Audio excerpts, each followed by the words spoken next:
കൂട്ടുകാരെ, അപ്പോൾ നമ്മളിതാ കുറേ ചെരുപ്പുകളായിട്ട് ഇവിടെ ഇരിക്കുക. നിങ്ങൾ വിചാരിക്കും ഇതൊക്കെ കച്ചവടത്തിനാണ്. അല്ല, ഇത് എനിക്ക് പ്രിൻസിക്കും കേട്ടാ. ഇച്ചായ മേടിച്ചത് ചെരുപ്പുകളാണ്.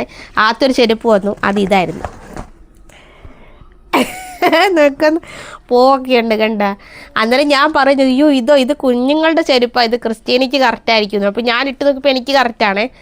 അത് കഴിഞ്ഞ് ഫോൺ എടുത്ത് നോക്കിയപ്പോഴാണ് പറ്റിയ അബദ്ധം പറ്റുന്നത്. ഇത് ക്രിസ്ത്യാനിക്ക് അറിയാതായിരുന്നു. എനിക്ക് ചെയ്തത് ഓൾറെഡി ഇതായിരുന്നു കേട്ടോ. അപ്പോൾ ഇത് വന്നു. അങ്ങനെ കുറച്ച് നാളും കൊണ്ട് ചെരുപ്പ് എൻ്റേതോ പുറത്ത് പോകുന്ന അങ്ങനെ കീറിയൊക്കെ പോയി തുടങ്ങി. അത് കഴിഞ്ഞപ്പോൾ താണ്ട വേറെ എനിക്ക് വേറെ അല്ല, ഇത് ക്രിസ്ത്യാനിക്കാണ്. ഇത് ക്രിസ്ത്യാനയുടെ കാലിൻ്റെ സൈസ് ഇപ്പം കൂടി വരുന്നുണ്ട്. എനിക്കങ്ങനെയല്ല, എൻ്റെ ഇന്നും ഒരേ സൈസിൽ തന്നെ. നേരത്തെ ഞാൻ കണ്ടൊക്കെ ഒരേ സൈസായിരുന്നു. അപ്പോൾ എൻ്റെ ചെരുപ്പ് ഇവിടെ ചെരുപ്പ് ഞാനും ഇടുമായിരുന്നു. ഇപ്പം സൈസ് വ്യത്യാസം വന്നു. അപ്പോൾ ഇത് ക്രിസ്ത്യാനിക്ക്. ഇതിൻ്റെ തന്നെ വേറെ ഒരു ഇതാട്ടോ. വേണ്ടേ കാണിച്ചു കൊടുക്ക്. അതിൻ്റെ ഇങ്ങനെ പിടിക്കേ വേണ്ടേ. അതിൻ്റെ തന്നെ വേറൊരു കളർ ചേഞ്ചാണിത്. എനിക്കിങ്ങനെയുള്ള ചെരുപ്പൊന്നും ഞാൻ ഇട്ടിട്ടില്ല. ആദ്യമായിട്ട് ഇങ്ങനത്തെയൊക്കെ ചെരുപ്പിടാൻ പോകുന്നത്. ഞാൻ എപ്പോഴും പഴയ ഓൾഡായിരുന്നു. ഇപ്പം അതിൽ നിന്നെല്ലാം മാറി വന്നിട്ടുണ്ട്. അപ്പോൾ ഇത്രയുള്ള ഇന്നത്തെ വീഡിയോ. ബൈ.